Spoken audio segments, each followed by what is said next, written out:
Migikan og sayo.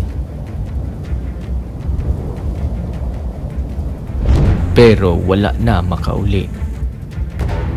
Og alas 12 sa udto.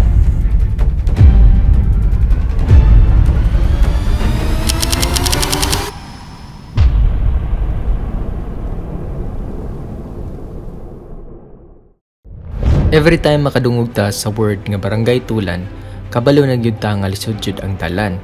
Moagi tag tulay, mga sapa nga kababag sa dalan ug mga karsada nga grabe gyud ka kabatoan. Para sa kuha lisod na kay na. Pero pag anhin ako diri sa Purok 3 Tulan, diri gyud nako na realize nga kana tanan wala ra na katunga or gani wara siguro gani na ka 1/4 kay grabe gyud kapait sa ilang sitwasyon diri. 6:30 pa lang naabot nako sa Tulan kay matod pa nila layo lagi gyud daw. So mautong naning kamot ko makasayo kay inig kaudto magpurga mi sa mga eskwelahan diri sa bukid. Unya ang problema magud ani is dili pod mi pwede mag-cancel sa eskwelahan kay aside sa nakapangandam na sila naapod mi laing schedule sa laing adlaw. Maunang ang among goal dapat makauli na jud ko og alas 12 sa udto. Last anhin ako ning hangyo ko sa mga functionary sa barangay diri nga magpauban ko sa Purok 3 para mag-check og CR. Kay aside sa wala ko kadumdum, para po di talayan magbaklay dito. Although nintando sila pero makita gyud nimo ba nga mura bitaw gyud ka nang gaduda gyud sila nga kaya ka ni sir mo adto. Nya ako nga wala pa kaadto, syempre confident kay ko. Kay sige na biya kog saka og laktayan unya kaya ra biya kayo. Kay para sa ako ang laktayan na gyud ang pinakalisod sa kaon nga area diri sa Mahayag. Pero pag anhin ako diri sa Purok 3 Tulan nakaingon jud og naa pa gyud ay mas lala. So mauto alas 8 na gyud mi nakasugod og lakaw. Samtang nagbaklay mi diri natagbuan namo ang mga estudyante nga gikan sa Purok 3 kauban ang ilahang Purok President. Timan-in ninyo si ate ha. Ma-amaze gyud mo unsay mahitabuon niya. 30 minutes pa lang sa among paglakaw wa na ko kasabot sa akong gibati. Nang hugot man hinuon akong dughan oy dayon naglugos man hinuon ko ginhawa kanang feeling bitaw nga kusuging buto sa imong dughan unya iniginhawa nimo murag balay mo sulod hangin kay grabe gid pong tungasona ani ilahang dalan. Imagine ha 30 minutes kagabaklay puros na paangat nya akong mga kauban murag dili ganahan mo pahuway. Ako ra gyud perminti mo suggest gyud nga mo pahuway sa ta. Sa akong ihap mga katulo na siguro mi nakapahuway. Unya nakapait ani wa para ba gyud ta ka 1/4. Pag abot na mo diri sa mabaw sa buntod na prove gyud nako nga naagay superpowers ni mga taga-Tulan. Kahinumdum pa mo ni Purok President ganina nga atong natagbuan. Naa na siya diri sa mabaw gahulat na mo.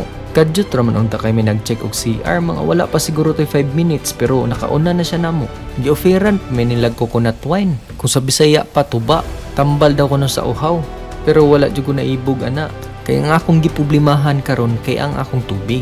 Hapit na mahurot, unya wa para bata katunga. Diri nga part ni aksyon akong kabalaka kay nalipong naman hinuon ko.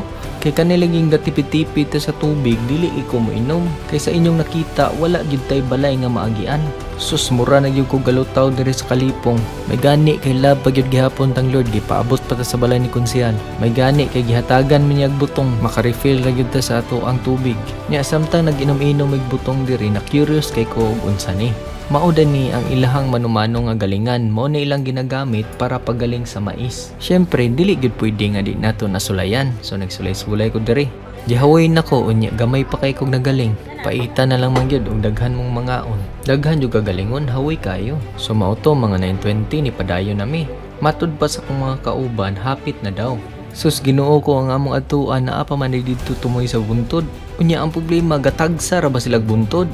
Impas jud ko ani ron mag-check ra ba mig CR nya balay-balayon jud nako syempre. Tungod ani nga journey na develop gyud akong trust issues. Kay kada pangutanan nako kung hapit na ba. Mutando sila ingon sila og unya iniglantaw nako sa relo alas 10 na wa paghihapon mi naabot. Nagwonder na noon ko unsa na lang kahilayo ani nila no.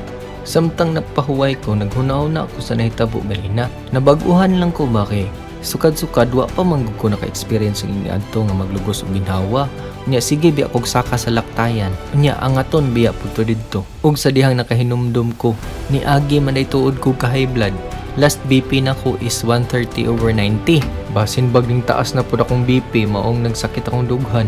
Mao na ni resulta nang bisag mo palit ra og asin, magmotor pag yun. Di na lang gyud mo baklay ba, may na lang unta maka-exercise gamay. By the time nga naabot gid diri silang purok, nawad-an na gyud ko og paglaom nga makauli pa mig udto. Kay 11:30 na. Sa pagpadulong pa lang namo nakakonsume na mi og 3 hours. Human mi og check og CR alas 12 na gyud. Unya mo baklay pa mi pabalik dito. So wala na gyud. Unfortunately, dili na gyud nato makabot ang atong goal. Sorry jud kay ninyo mga ma'am ug sir, maahapunan pa gyud mig anha kay paningkamutan gyud ako, di gyud makaya. Imbis nga muna og udto, ang nahitabo dire na gyud hinuon may nakapaniudto. Unya wala naman gyud chance nga makabuot pa atong goal, while ning kaon ta ato na lang gamiton ang time nga maminaw sa ilahang mga hinanaing. Isa ra gyud ang ilahang pangandoy diri. Ang tiwason na ni ang ilahang dalan. Kay kabantay mo na ilang dalan, di ba lapad? Kay kani nga dalan manggod is nasugdan na unta ni siya. Padulong ni siya sa Barangay Paraiso. Likod ana nga buntod mao na ang Barangay Paraiso. Puhon-puhon og mahuman ni nga dalan, upat ka barangay ang maka-benefit ani. Barangay Paraiso, Barangay Pidagan, Barangay Malubo ug Barangay Tulan. Kung mahuman ni nga dalan, possible kani sila diri maningkamot ni sila nga makapalit og motor. At least ilang mga estudyante dili na mabaklay og 2 hours sa buntag, then 2 hours pa jud pagkahapon. Unya kani pa gyud ilham mga sapa diri mo baha pa gyud ni. Dili makatabok ang mga estudyante, kailangan pa gyud nila hulaton nga mawala ang baha, magabin-an na lang gud kuno. Tagbuo na lang sa mga ginikanan para makatabok sila. Sa akong pagsaka diri daghan kog nakatunan. Mas nasabtan ako ang ilahang sitwasyon diri. Mas nasabtan ako nga nganong usahay malit sila or nganong usahay dili sila kapa-immunize silang mga anak. It's because ang ilahang dalan lisod yun po day kaayo.